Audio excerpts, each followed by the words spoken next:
People pay more attention when you play certain Beatles songs, but do you know which ones actually turn heads? Back in school, I played Blackbird at a party. Suddenly, everybody stopped talking and they wanted to listen. That song just stands out, even when people don't know a lot about music. The three songs you need are Blackbird, Here Comes the Sun,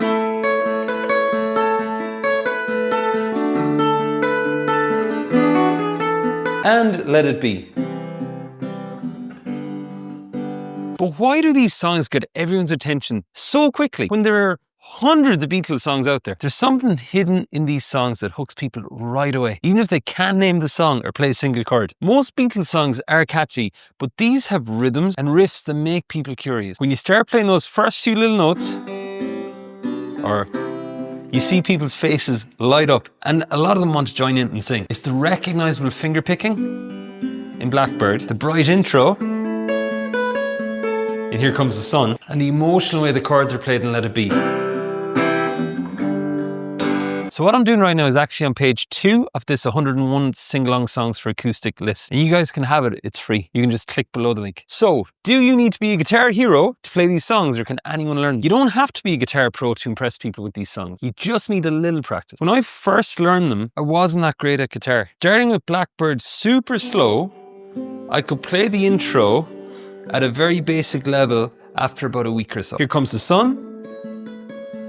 That took a bit longer, it's faster, but it wasn't entirely out of reach. Break each song down into small parts. Focus first on the intro or the chorus.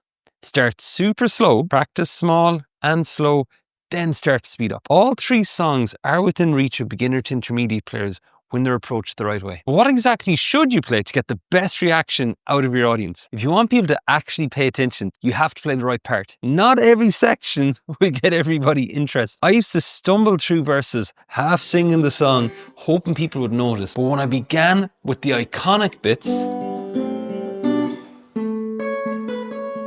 with zero singing, everybody instantly recognized it. There was an aha moment and they began to listen. So focus on finger-picked and picked parts first. Those bits get the best reaction. So will these songs really make it look like you know your stuff, even if you're new to guitar? Playing the right song for the right crowd can make you look like a much better guitarist, even if you're still learning. People used to praise me so much for playing those little snippets of Beatles songs. I discovered the trick was to find the most recognizable parts that were finger-picked or picked and play them for others, so they'd recognize them. And put all your work into sounding confident and able with those parts. Focus on clear notes and timing. Smile a bit, chill into it, and just have a bit of fun. That's what it's all about. Even simplified versions of these songs still can have a big effect. Want to know the top 101 songs that people love, no matter where you play them? Click the link in the description below.